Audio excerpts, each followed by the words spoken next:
इस वीडियो को अंत तक जरूर देखना, क्योंकि आज जो सत्य मैं आपको बताने वाला हूँ वह शायद आपके जीवन का सबसे बड़ा भ्रम तोड़ देगा। हो सकता है आपने कभी सोचा ही न हो कि जिस सुख के पीछे आप पूरी जिंदगी भाग रहे हैं वही सुख धीरे धीरे आपकी स्वतंत्रता छीन रहा है। एक पल के लिए अपने जीवन को देखिए। जिस चीज को पाने के बाद आपने सोचा था कि अब मैं सच में खुश हो जाऊंगा, क्या कुछ समय बाद वही खुशी सामान्य नहीं लगने लगी?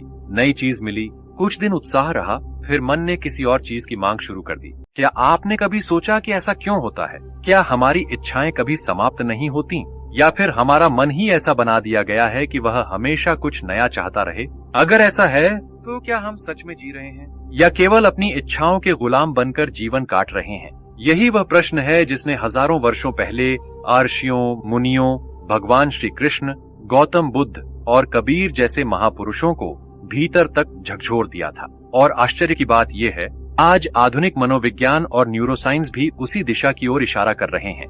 डोपामिन, यह एक ऐसा शब्द है जिसे आज पूरी दुनिया सुन रही है। मोबाइल की लत, सोशल मीडिया एडिक्शन, बार बार नोटिफिकेशन देखना, हर समय मनोरंजन चाहिए, हर पल नया अनुभव चाहिए। क्या यह सब केवल आदत है, या इसके पीछे मन का कोई गहरा विज्ञान छिपा हुआ है? शायद आपने महसूस किया होगा, जब मोबाइल कुछ मिनटों के लिए दूर हो जाता है तो बेचैनी होने लगती है। जब कोई अपना संदेश का उत्तर नहीं देता तो मन बार बार उसी बात के बारे में सोचता रहता है। जब किसी रिश्ते में दूरी आती है तो केवल व्यक्ति नहीं, हमारी पूरी मानसिक शांति डगमगाने लगती है। क्या यह प्रेम है या लगाव? क्या दोनों एक ही बात है, या दोनों के बीच उतना ही अंतर है जितना खुले आकाश और पिंजरे में? यहीं से आज की यात्रा शुरू होती है, क्योंकि अधिकतर लोग भोग और प्रेम, सुख और शांति, इच्छा और आवश्यकता, लगाव और समर्पण, इन सबको एक ही समझ लेते हैं। और यही भ्रम धीरे धीरे चिंता, ओवरथिंकिंग, असंतोष और भीतर की खालीपन को जन्म देता है। हो सकता है बाहर से आपका जीवन बिल्कुल सामान्य दिखता हो, लेकिन भीतर लगातार कोई आवाज कहती हो कुछ कमी है। आपने शायद उस कमी को भरने के लिए बहुत कुछ किया होगा। नई चीजें खरीदी, नए लक्ष्य बनाए, नई जगह घूमी, नए रिश्ते बनाए, लेकिन कुछ समय बाद वही खालीपन फिर लौट आया। ऐसा क्यों? क्या समस्या दुनिया में है, या हमारे देखने के तरीके में? जय श्री कृष्ण दोस्तों, मैं हूँ विनय, और आज हम बात करेंगे भोग और लगाव के विज्ञान के उस रहस्य की जिसे भारतीय आध्यात्मिक परंपरा ने हजारों वर्ष पहले समझ लिया था और जिसे आज आधुनिक विज्ञान धीरे धीरे स्वीकार कर रहा है। इस यात्रा में हम समझेंगे कि हमारा मस्तिष्क सुख के पीछे क्यों भागता है, डोपामिन कैसे हमारी आदतों को नियंत्रित करता है, लगाव कैसे हमारी मानसिक शांति छीन लेता है, और क्यों कुछ लोग साधारण जीवन जीकर भी गहरे आनंद में रहते हैं, जबकि सब कुछ होने के बाद भी बहुत से लोग भीतर से बेचैन रहते हैं। लेकिन सबसे बड़ा रहस्य अभी बाकी है। इस वीडियो के अंत तक आप समझेंगे कि भोग से भागना समाधान नहीं है, और लगाव छोड़ने का अर्थ रिश्ते छोड़ना भी नहीं है। असल परिवर्तन कहीं और होता है। जब वह परिवर्तन होता है तो वही दुनिया रहती है, वही लोग रहते हैं, वही परिस्थितियां रहती हैं, लेकिन उन्हें देखने वाला मन पूरी तरह बदल जाता है। और शायद यही वह परिवर्तन है जिसकी तलाश में इंसान जन्मों से भटक रहा है। आइए अब इस रहस्य का पहला द्वार खोलते हैं। हर लगाव की शुरुआत एक छोटे से अनुभव से होती है। कोई वस्तु, कोई व्यक्ति, कोई स्वाद, कोई प्रशंसा, या फिर मोबाइल की स्क्रीन पर चमकता हुआ एक छोटा सा नोटिफिकेशन। शुरुआत में यह सब सामान्य लगता है, लेकिन मन के भीतर एक अदृश्य प्रक्रिया चल रही होती है। आप उसे देख नहीं सकते, पर वही प्रक्रिया धीरे धीरे आपकी पसंद को आदत और आदत को जरूरत बना देती है। यहीं से भोग का विज्ञान शुरू होता है। अधिकांश लोग सोचते हैं कि भोग का अर्थ केवल धन, भोजन या शारीरिक सुख है, लेकिन नहीं। भोग वह है जिससे आपका मन बार बार सुख लेने की उम्मीद करने लगे, चाहे वह मिठाई हो, मोबाइल हो, रिश्ता हो, प्रसिद्धि हो, या दूसरों से मिलने वाली तारीफ। जब मन कहने लगे इसके बिना मैं अधूरा हूँ, वहीं से लगाव जन्म लेता है। भगवान श्री कृष्ण ने समझाया था कि समस्या वस्तुओं में नहीं होती, समस्या उस पकड़ में होती है जिससे मन उन्हें छोड़ नहीं पाता। इसी बात को आधुनिक मनोविज्ञान एक अलग भाषा में समझाता है। जब भी हमें कोई सुखद अनुभव मिलता है, मस्तिष्क उस अनुभव को याद रखता है। वो कहता है इसे फिर से दो। यही सीखने की प्रक्रिया है। इसीलिए पहली बार सोशल मीडिया खोलने वाला व्यक्ति कुछ महीनों बाद बिना कारण भी हर कुछ मिनट में मोबाइल देखने लगता है। वह जानकारी नहीं खोज रहा होता, वह उस छोटे से सुख की तलाश कर रहा होता है जो कभी कभी मिल जाता है। यही अनिश्चित सुख मस्तिष्क को सबसे अधिक बांधता है। इसी कारण जुआ, गेम, रील्स और लगातार स्क्रॉल करना इतना आकर्षक बन जाता है। हर बार कुछ नया मिलने की संभावना डोपामिन प्रणाली को सक्रिय रखती है। ध्यान दीजिए, डोपामिन खुशी नहीं देता, वह आपको खुशी के पीछे दौड़ने के लिए प्रेरित करता है। यही सबसे बड़ा भ्रम है। इसलिए कई बार मन चाहता रहता है, लेकिन मिलने के बाद भी संतोष नहीं आता। यही कारण है कि नई बाइक, नया मोबाइल, नई नौकरी या बड़ी सफलता कुछ समय बाद सामान्य लगने लगती है। मन फिर अगली मंजिल खोजने लगता है। क्या इसका अर्थ है कि इच्छाएं गलत हैं? नहीं, इच्छा जीवन की ऊर्जा है, लेकिन जब इच्छा आपकी मालिक बन जाए तब वही ऊर्जा बंधन बन जाती है। गौतम बुद्ध ने राजमहल छोड़ा इसलिए नहीं कि महल बुरा था। उन्होंने देखा कि यदि मन किसी भी सुख से अपनी पहचान जोड़ ले तो दुख निश्चित है। उन्होंने सुख का विरोध नहीं किया, उन्होंने निर्भरता का रहस्य समझा। जरा अपने जीवन को देखिए, क्या कभी ऐसा हुआ है कि किसी एक व्यक्ति के एक संदेश ने आपका पूरा दिन अच्छा बना दिया और उसी व्यक्ति की चुप्पी ने आपकी सारी मानसिक शांति छीन ली? यदि हाँ, तो कारण वह व्यक्ति नहीं था। कारण यह था कि आपके मन ने अपनी खुशी की चाबी किसी और के हाथ में दे दी थी। यही लगाव है, और यही कारण है कि ओवर थिंकिंग जन्म लेता है। मन बार बार वही दृश्य दोहराता है। उसने ऐसा क्यों कहा? वह बदल क्यों गया? अगर वह चला गया तो? धीरे धीरे कल्पना वास्तविकता से अधिक शक्तिशाली हो जाती है। यही एंग्जाइटी पैदा होती है, क्योंकि मन वर्तमान में नहीं रहता। वह भविष्य के डर और अतीत की यादों के बीच झूलता रहता है।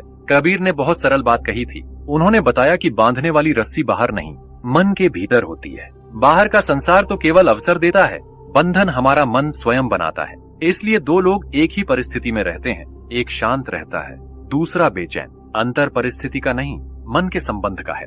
अब एक प्रश्न अपने आप से पूछिए, यदि आज आपकी सबसे प्रिय वस्तु, सबसे प्रिय रिश्ता या सबसे बड़ी उपलब्धि कुछ समय के लिए आपसे दूर हो जाए, तो क्या आपका मन स्थिर रहेगा या भीतर घबराहट शुरू हो जाएगी? यही प्रश्न अगले द्वार की चाबी है, क्योंकि अब हम समझेंगे मन किसी चीज से जुड़ता कैसे है और क्यों कुछ आदतें धीरे धीरे हमारी पूरी पहचान बन जाती हैं। कभी आपने छोटे बच्चे को देखा है? उसे एक साधारण सा खिलौना दे दीजिए, कुछ देर बाद वह उसी से दुनिया बना लेता है। फिर अचानक वह खिलौना उससे ले लीजिए, उसकी आंखों में आंसू आ जाते हैं। बाहर से देखने वाला कहेगा यह तो सिर्फ एक खिलौना है, लेकिन उस बच्चे के लिए वह उसकी खुशी का हिस्सा बन चुका था। अब एक क्षण रुकिए, क्या बड़े होने के बाद हम वास्तव में बदल जाते हैं या केवल खिलौने बदल जाते हैं? बचपन में खिलौने, युवावस्था में मोबाइल, फिर रिश्ते, पैसा, पहचान, सफलता और अंत में अपनी बनाई हुई छवि। लगाव का स्वरूप बदलता है, लेकिन मन का ढंग नहीं बदलता। यही वह जगह है जहां मनोविज्ञान और अध्यात्म एक दूसरे का हाथ पकड़ते हैं। मस्तिष्क का एक स्वभाव है, वह बार बार दोहराई जाने वाली चीजों को सुरक्षित मानने लगता है। जिस व्यक्ति से आप रोज बात करते हैं, जिस ऐप को आप दिन में 50 बार खोलते हैं, जिस आदत को आप हर शाम दोहराते हैं, मस्तिष्क उन्हें आपकी पहचान का हिस्सा समझने लगता है। इसीलिए आदतें केवल व्यवहार नहीं बनाती, वे धीरे धीरे मैं कौन हूँ का उत्तर भी बदल देती हैं। इसी कारण कोई कहता है मैं बिना चाय के नहीं रह सकता, कोई कहता है मैं बिना मोबाइल के बेचैन हो जाता हूँ, कोई कहता है उसके बिना मेरी जिंदगी अधूरी है। ध्यान से देखिए, इन वाक्यों में एक शब्द बार बार छिपा है, मैं। समस्या चाय नहीं, मोबाइल नहीं या कोई व्यक्ति भी नहीं। समस्या तब शुरू होती है जब मन अपनी पहचान किसी बाहरी चीज के साथ जोड़ देता है। उपनिषदों के ऋषियों ने इसी रहस्य को बहुत गहराई से देखा था। उन्होंने कहा, मन बाहर की वस्तुओं को पकड़ता नहीं, पहले उनसे अपनी पहचान बनाता है, और जहाँ पहचान बन गई वहीं भय भी जन्म लेता है, क्योंकि अब खोने का डर शुरू हो जाता है। यही डर हमें अंदर से नियंत्रित करता है। क्या आपने ध्यान दिया है, आज सोशल मीडिया पर लोग केवल तस्वीरें साझा नहीं करते, वे अपनी पहचान भी साझा करते हैं। एक पोस्ट पर कम लाइक्स आए तो मन बेचैन हो जाता है, किसी और को अधिक सफलता मिली तो भीतर तुलना शुरू हो जाती है। यह तुलना कहाँ से आती है? न्यूरोसाइंस बताती है कि हमारा मस्तिष्क लगातार अपने स्थान का अनुमान लगाता रहता है। वह पूछता है, मैं दूसरों की तुलना में कहाँ खड़ा हूँ? यही कारण है कि सोशल मीडिया कई लोगों के लिए प्रेरणा से अधिक चिंता का कारण बन जाता है। धीरे धीरे हम जीवन नहीं जीते, हम दूसरों की नजरों में अपना जीवन साबित करने लगते हैं। स्वामी विवेकानंद ने कहा था, जिस दिन तुम्हारा सुख दूसरों की राय पर निर्भर होना बंद हो जाएगा, उसी दिन तुम्हारी असली शक्ति प्रकट होगी। यह केवल प्रेरणादायक वाक्य नहीं है, यह मन की स्वतंत्रता का विज्ञान है। सोचिए, यदि कोई आपकी प्रशंसा करे तो अच्छा लगे, लेकिन यदि वही व्यक्ति आपकी आलोचना करे और आपका पूरा दिन खराब हो जाए, तो इसका अर्थ है कि आपके मन की डोर अभी भी बाहर बंधी हुई है। यही लगाव का अगला रूप है, इसे पहचान का लगाव कहते हैं। चाणक्य ने राजाओं को एक बात सिखाई थी। उन्होंने कहा, जो व्यक्ति अपनी भावनाओं पर शासन नहीं कर सकता, वह किसी राज्य पर भी शासन नहीं कर सकता। आज राज्य बदल गया है, अब राज्य आपका मन है। यदि आपका ध्यान हर 5 मिनट में मोबाइल खींच ले, यदि हर छोटी टिप्पणी आपको विचलित कर दे, यदि हर असफलता आपको अपनी कीमत पर संदेह करा दे, तो समझिए मन का राजा कोई और बन चुका है। यही कारण है कि सेल्फ डिसिप्लिन केवल समय पर उठने का नाम नहीं है, यह अपने मन की दिशा वापस अपने हाथ में लेने की प्रक्रिया है। अब एक और गहरा प्रश्न, क्या लगाव केवल दुख देता है या कभी कभी वही लगाव हमें जीवन में आगे बढ़ने की प्रेरणा भी देता है? यहीं से एक नया रहस्य खुलता है, क्योंकि हर लगाव बुरा नहीं होता और हर त्याग सही नहीं होता। अगले भाग में हम समझेंगे कैसे एक ही इच्छा किसी को महान बना देती है और उसी जैसी दूसरी इच्छा किसी को जीवन भर बेचैन रखती है। दो लोग एक ही लक्ष्य लेकर चलते हैं, दोनों दिन रात मेहनत करते हैं, दोनों सफलता चाहते हैं, लेकिन वर्षों बाद एक व्यक्ति शांत, संतुलित और प्रसन्न दिखाई देता है, जबकि दूसरा सफलता मिलने के बाद भी भीतर से थका हुआ होता है। ऐसा क्यों? क्या दोनों ने समान परिश्रम नहीं किया? फिर अंतर कहाँ पैदा हुआ? अंतर लक्ष्य में नहीं, लक्ष्य से बने संबंध में था। यही वह रहस्य है जिसे अधिकांश लोग कभी समझ ही नहीं पाते। एक किसान बीज बोता है, वह पूरी निष्ठा से खेत तैयार करता है, पानी देता है, मिट्टी का ध्यान रखता है, लेकिन हर सुबह पौधे को खींचकर बड़ा करने की कोशिश नहीं करता। उसे पता है प्रकृति का अपना समय होता है। अब उसी खेत में यदि कोई अधीर व्यक्ति आ जाए और हर घंटे बीज खोदकर देखने लगे कि अंकुर निकला या नहीं, तो क्या होगा?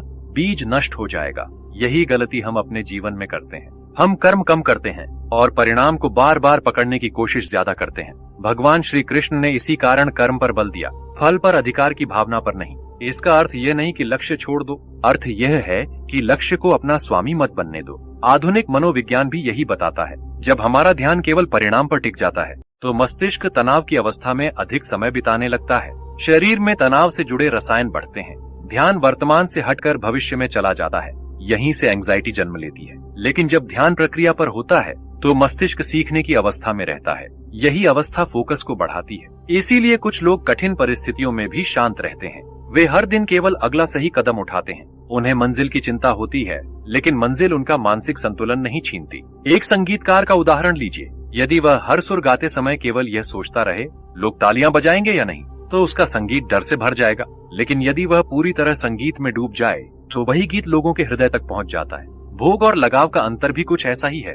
भोग कहता है मुझे इससे सुख चाहिए, लगाव कहता है इसके बिना मैं नहीं रह सकता, जबकि समर्पण कहता है मैं अपना श्रेष्ठ दूंगा पर अपनी शांति नहीं खोऊंगा। यहीं से जीवन बदलना शुरू होता है। गौतम बुद्ध के पास एक व्यक्ति आया। उसने पूछा, यदि मैं किसी प्रिय वस्तु को खो दूं तो दुख से कैसे बचूं?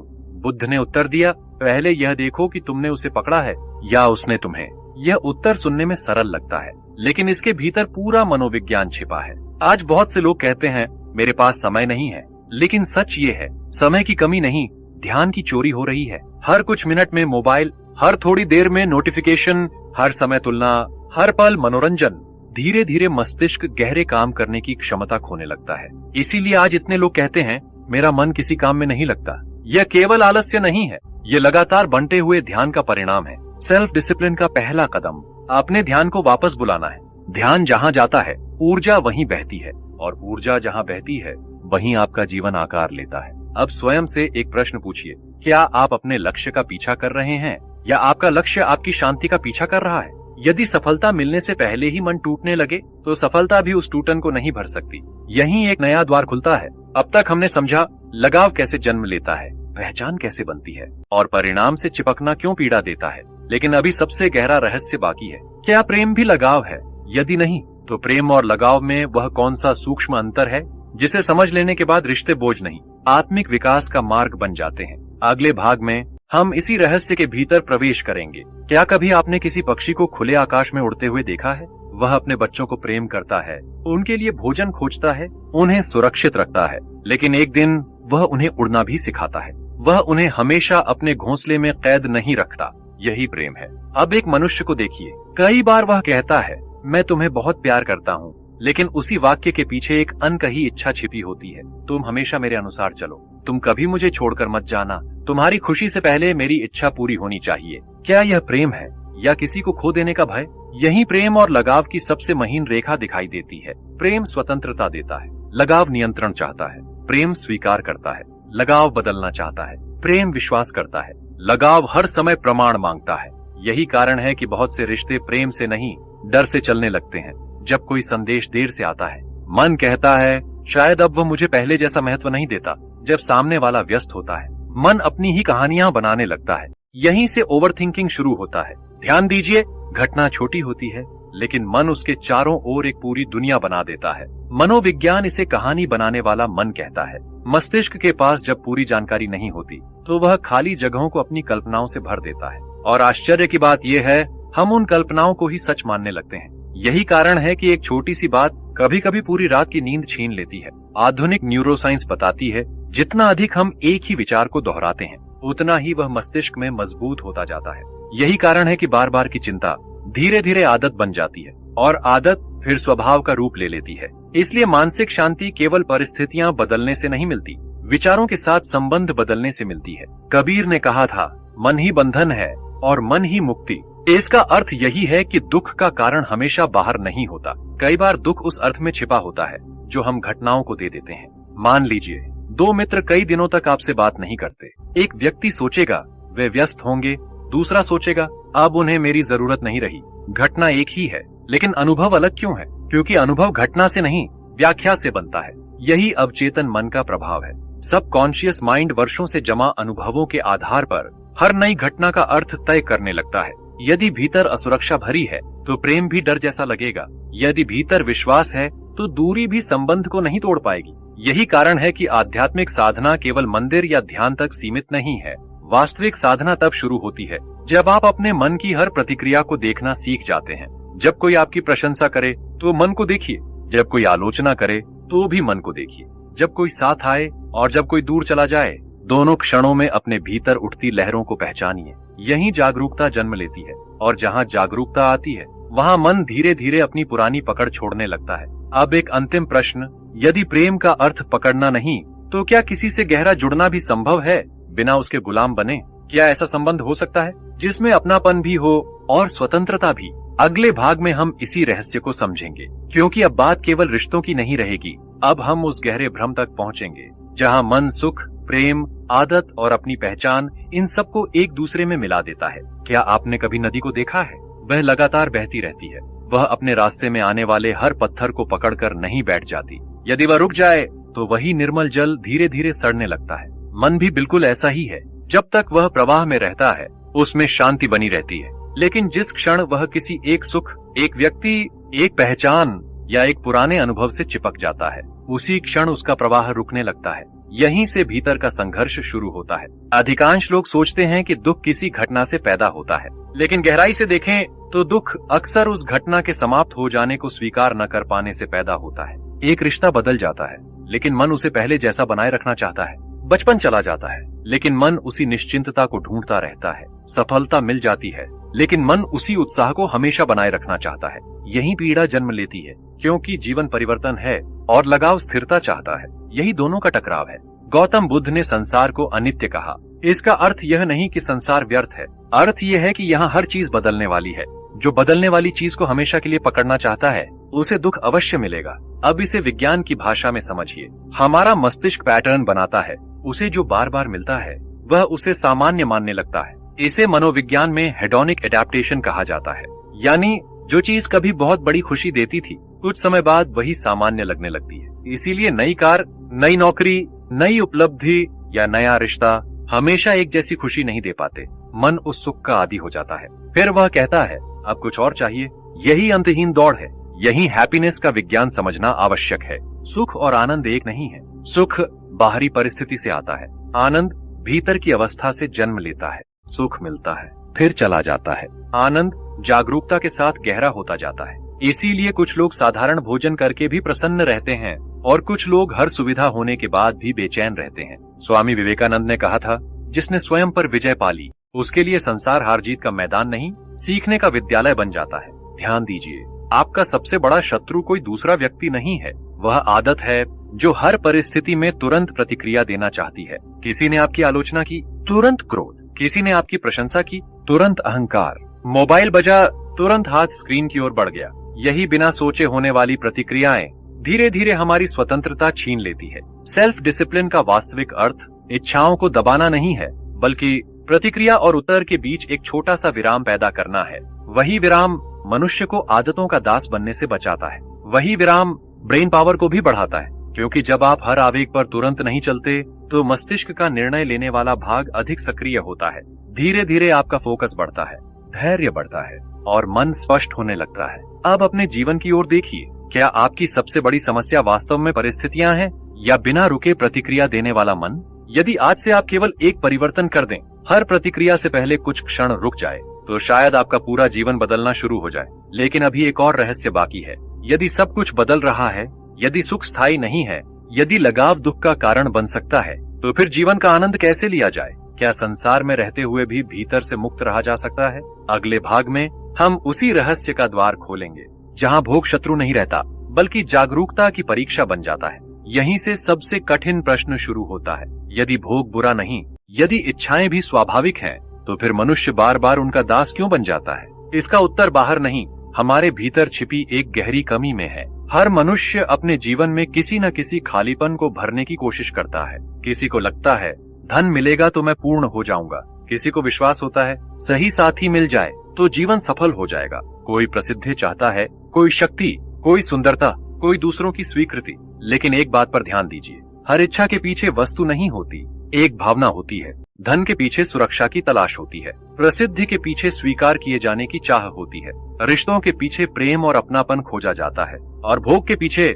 क्षण भर के लिए भीतर की खाली जगह को भर देने की कोशिश। यही वह बिंदु है जहां अधिकांश लोग पूरी जिंदगी भ्रम में जीते हैं। वे समझते हैं मुझे यह चीज चाहिए, जबकि सच्चाई ये होती है उन्हें उस चीज से मिलने वाली भावना चाहिए। यदि भावना कहीं और मिल जाए तो वस्तु का आकर्षण कम होने लगता है। यही कारण है कि एक व्यक्ति ध्यान में बैठकर भी गहरा आनंद अनुभव कर सकता है और दूसरा व्यक्ति हर सुविधा होने के बाद भी बेचैन रह सकता है। आधुनिक न्यूरोसाइंस एक रोचक बात बताती है, जब हम किसी सुखद अनुभव की कल्पना करते हैं तो मस्तिष्क पहले ही सक्रिय होने लगता है। कई बार इच्छा पूरी होने से पहले का उत्साह इच्छा पूरी होने के बाद मिलने वाले सुख से भी अधिक होता है। यही कारण है कि हम अक्सर पाने से अधिक पाने की कल्पना में जीते हैं, और जब वास्तविकता कल्पना जैसी नहीं होती तो निराशा जन्म लेती है। यहीं से मन धीरे धीरे शिकायत करना सीखता है, मेरे साथ ही ऐसा क्यों होता है? दूसरे लोग मुझसे अधिक खुश क्यों हैं? मेरे जीवन में हमेशा कमी क्यों रहती है? इन प्रश्नों के साथ जीने वाला मन धीरे धीरे अपनी शक्ति खोने लगता है,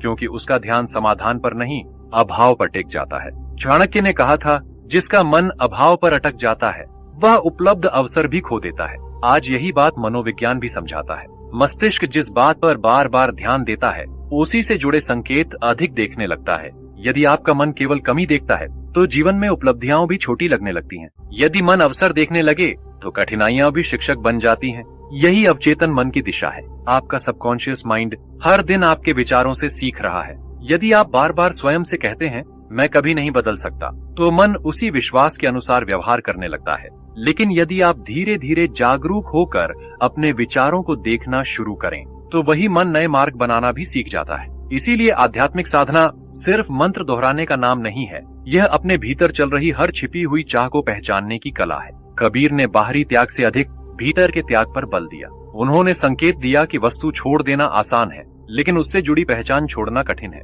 यही असली तप शुरू होता है। अब एक पल के लिए आंखें बंद करके सोचिए, यदि आज आपकी सभी इच्छाएं पूरी हो जाए तो क्या आपका मन हमेशा के लिए शांत हो जाएगा, या कुछ समय बाद वह फिर किसी नई इच्छा की ओर भागने लगेगा? यदि उत्तर दूसरा है तो इसका अर्थ है कि समस्या इच्छाओं की संख्या नहीं, मन की दिशा है, और अब हम उसी दिशा को बदलने वाले रहस्य के पास पहुंच चुके हैं। अगले भाग में हम समझेंगे कैसे वही मन जो आज भोग के पीछे भाग रहा है, उसी ऊर्जा को जागरूकता, आत्मबल और गहरे आनंद में बदल सकता है। यही वह मोड़ है जहां जीवन बाहर से नहीं, भीतर से बदलना शुरू होता है। अब तक हमने जाना भोग कैसे आकर्षित करता है, लगाव कैसे जन्म लेता है, और मन अपनी पहचान को बाहरी चीजों से क्यों जोड़ लेता है। लेकिन अब सबसे महत्वपूर्ण प्रश्न सामने है, यदि मन की यही प्रकृति है तो क्या इससे मुक्त होना संभव भी है, या इंसान हमेशा इच्छाओं का कैदी बना रहेगा? यहीं से जागरण की शुरुआत होती है, क्योंकि मुक्ति इच्छाओं को मारने से नहीं, उन्हें समझने से आती है। कल्पना कीजिए, आप एक शांत झील के किनारे खड़े हैं, पानी बिल्कुल स्थिर है, उसमें आपका चेहरा साफ दिखाई देता है। फिर कोई एक छोटा सा पत्थर उसमें फेंक देता है, लहरें उठती हैं और प्रतिबिंब टूट जाता है। क्या आपका चेहरा बदल गया? नहीं, सिर्फ पानी की सतह अशांत हुई। मन भी ऐसा ही है। आपकी वास्तविक चेतना कभी अशांत नहीं होती, अशांत होती है उस पर उठने वाली इच्छाओं, भय, तुलना और स्मृतियों की लहरें। हम गलती क्या करते हैं, हम लहरों को ही अपना स्वरूप मान लेते हैं। यही अज्ञान है। उपनिषदों के आर्षियों ने कहा, मन को रोकना आवश्यक नहीं, उसे देखना आवश्यक है, क्योंकि जिसे आप देख सकते हैं वह आप नहीं है। यदि आप अपने क्रोध को देख सकते हैं तो आप क्रोध नहीं है। यदि आप अपने भय को देख सकते हैं तो आप भय नहीं हैं। यदि आप अपनी इच्छा को देख सकते हैं तो आप इच्छा भी नहीं हैं। यही जागरूकता का पहला द्वार है। आधुनिक न्यूरोसाइंस भी एक रोचक तथ्य बताती है। जब कोई व्यक्ति बिना तुरंत प्रतिक्रिया दिए सिर्फ अपने विचारों और भावनाओं को देखता है तो मस्तिष्क के भावनात्मक केंद्र की तीव्रता धीरे धीरे कम होने लगती है और निर्णय लेने वाला भाग अधिक सक्रिय हो जाता है। इसीलिए ध्यान केवल आध्यात्मिक अभ्यास नहीं है, यह मस्तिष्क को नया प्रशिक्षण देने की प्रक्रिया भी है। यहीं से माइंड कंट्रोल का वास्तविक अर्थ समझ में आता है। मन को दबाना माइंड कंट्रोल नहीं है, मन को समझना माइंड कंट्रोल है। इच्छाओं से लड़ना स्वतंत्रता नहीं है, इच्छाओं को आते जाते देखना स्वतंत्रता है। भगवान श्री कृष्ण ने अर्जुन से युद्ध भूमि में यही तो कहा था। उन्होंने अर्जुन से यह नहीं कहा कि तुम्हारे भीतर भय नहीं उठेगा, उन्होंने यह सिखाया कि भय उठे फिर भी तुम्हारी बुद्धि स्थिर रह सकती है। यही स्थिर बुद्धि भीतर की सबसे बड़ी शक्ति है। अब अपने जीवन का एक दृश्य याद कीजिए। कभी किसी बात पर आपको बहुत क्रोध आया होगा, उस समय लगा होगा अभी प्रतिक्रिया देना जरूरी है, लेकिन कुछ घंटे बाद वही बात उतनी महत्वपूर्ण नहीं लगी। क्या बदला? घटना नहीं बदली, मन की लहर बदल गई। यही प्रमाण है कि हर भावना स्थायी नहीं होती, फिर भी हम हर क्षणिक भावना को अंतिम सत्य मान लेते हैं। यहीं से दुख पैदा होता है। यदि आज से हर इच्छा आने पर, हर गुस्सा उठने पर, हर डर महसूस होने पर आप केवल एक गहरी सांस लेकर स्वयं से पूछें, क्या यह भी कुछ देर बाद बदल जाएगा? तो आपका मन पहली बार अपने ही जाल को पहचानना शुरू करेगा। यही अवेकनिंग है, यही भीतर की स्वतंत्रता का पहला अनुभव है। लेकिन अभी अंतिम परिवर्तन बाकी है, क्योंकि केवल मन को देख लेना पर्याप्त नहीं। अब प्रश्न ये है, जब इच्छाएं उठे, जब संसार आकर्षित करे, जब सफलता, धन, प्रेम और भोग सामने हो, तब जीवन कैसे जिया जाए? क्या संसार से भागे बिना भी मुक्त हुआ जा सकता है? अगले भाग में हम उसी रहस्य को समझेंगे, जहाँ कर्म भी रहेगा, संबंध भी रहेंगे, सफलता भी रहेगी, लेकिन मन उनका कैदी नहीं रहेगा। यहीं से वास्तविक परिवर्तन शुरू होगा। अब तक की यात्रा में शायद आपने एक बात महसूस की होगी, समस्या संसार नहीं थी, समस्या हमारा संबंध था। वस्तुएं कभी दुख नहीं देती, दुख तब जन्म लेता है जब हम उनसे अपनी पहचान बांध लेते हैं। अब प्रश्न ये है, यदि लगाव छोड़ दें तो क्या जीवन नीरस नहीं हो जाएगा? क्या बिना चाह के कोई आगे बढ़ सकता है? यही सबसे बड़ा भ्रम है। मुक्त व्यक्ति इच्छाहीन नहीं होता, वह इच्छाओं का मालिक होता है। बंधा हुआ व्यक्ति भी इच्छाएं रखता है, लेकिन उसकी इच्छाएं उसी को चलाती हैं। यही दोनों के बीच का अंतर है। एक धन कमाता है ताकि उसका जीवन सार्थक बने, दूसरा धन कमाता है ताकि दुनिया उसे महत्वपूर्ण समझे। बाहर से दोनों एक जैसे दिखाई देते हैं, लेकिन भीतर की यात्रा बिल्कुल अलग होती है। एक के भीतर शांति बढ़ती है, दूसरे के भीतर डर, क्योंकि जहाँ पहचान उपलब्धियों पर टिकी हो, वहाँ हर असफलता अस्तित्व पर चोट जैसी लगती है। यहीं से मानसिक थकान शुरू होती है। बहुत से लोग कहते हैं, मैं लगातार काम कर रहा हूँ फिर भी संतोष नहीं मिलता।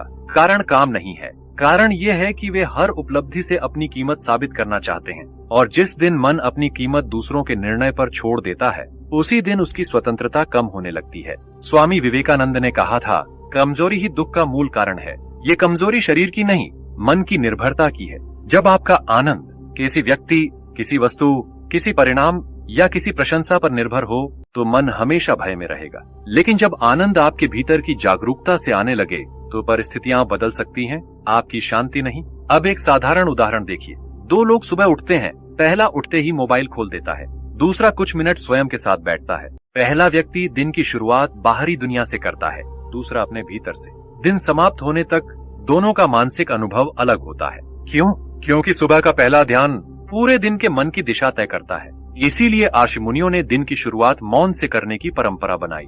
वे भविष्य नहीं देख रहे थे, वे मन का विज्ञान समझ चुके थे। आज इसे न्यूरोसाइंस भी स्वीकार करती है।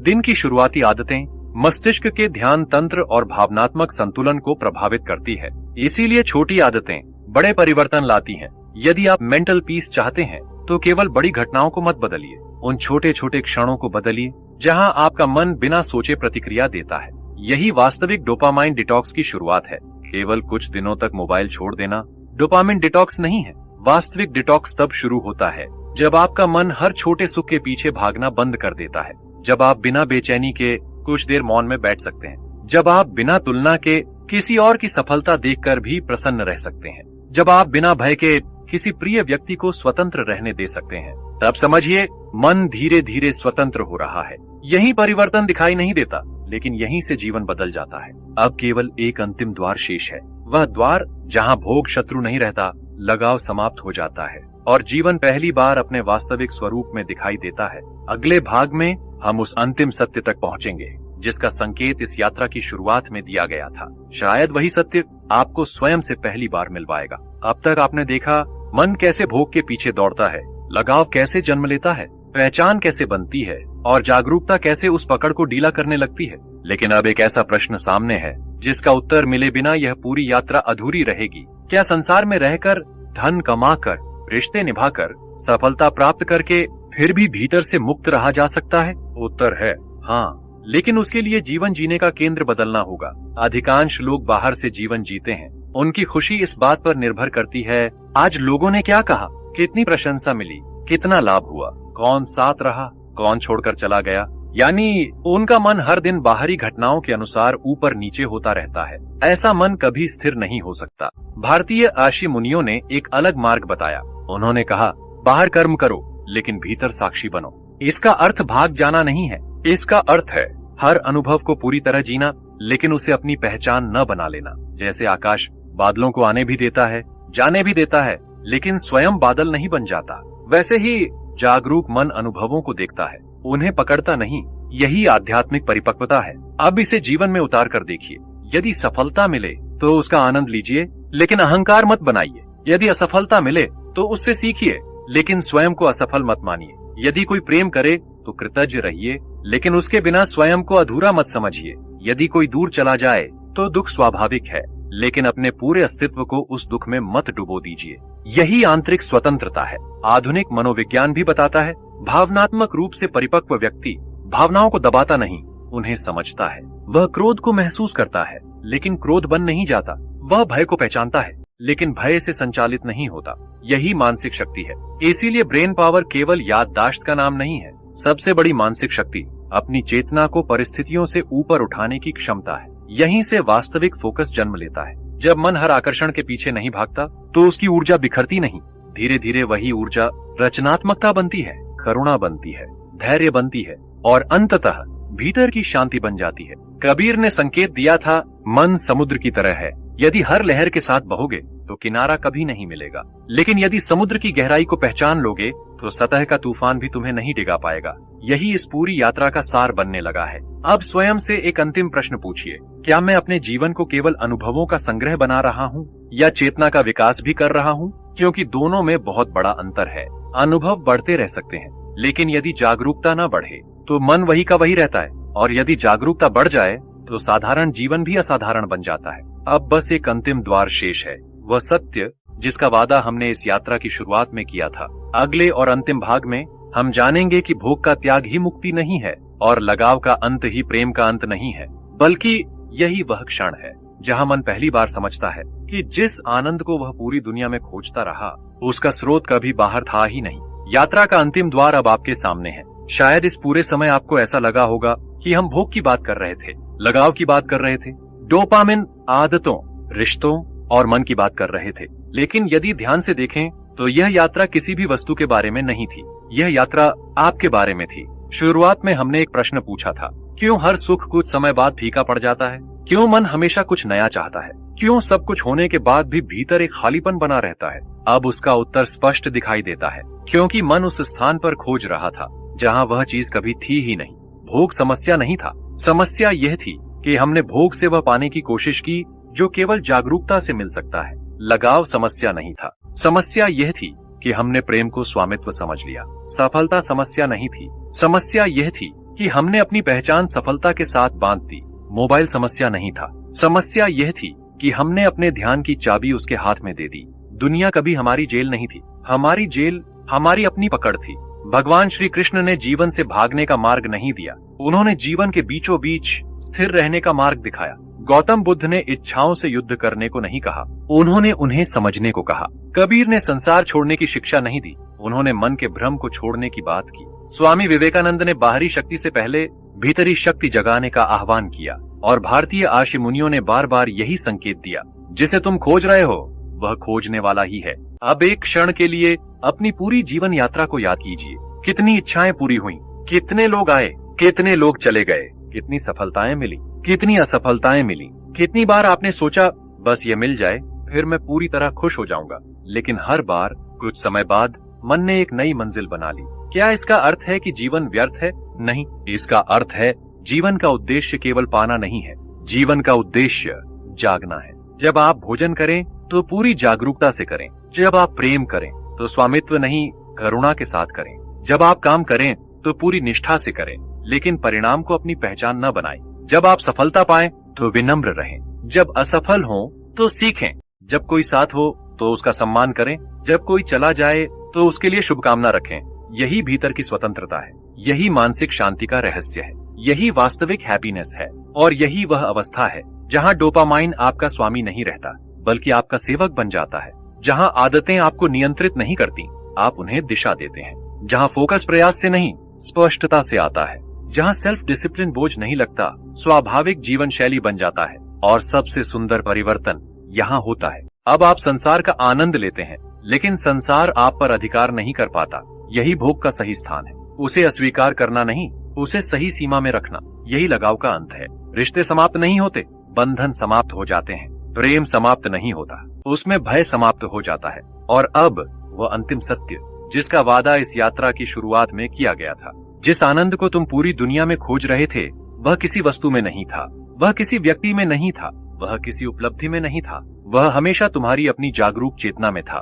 बाहर की हर खोज तुम्हें अंततः भीतर लौटाने के लिए ही थी। जिस दिन यह बात केवल समझ में नहीं, अनुभव में उतर जाएगी, उसी दिन भोग साधन बन जाएगा, लगाव प्रेम में बदल जाएगा, और जीवन संघर्ष नहीं, एक शांत, गहरी और सुंदर यात्रा बन जाएगा। यदि आज इस वीडियो ने आपके भीतर एक भी प्रश्न जगा दिया है, तो समझिए जागरण शुरू हो चुका है। क्योंकि परिवर्तन उस दिन नहीं होता जब हमें नया ज्ञान मिलता है, परिवर्तन उस दिन होता है जब हम स्वयं को पहली बार बिना भ्रम के देख लेते हैं। यही आत्मदर्शन है, यही स्वतंत्रता है, और शायद यही जीवन का सबसे बड़ा रहस्य भी।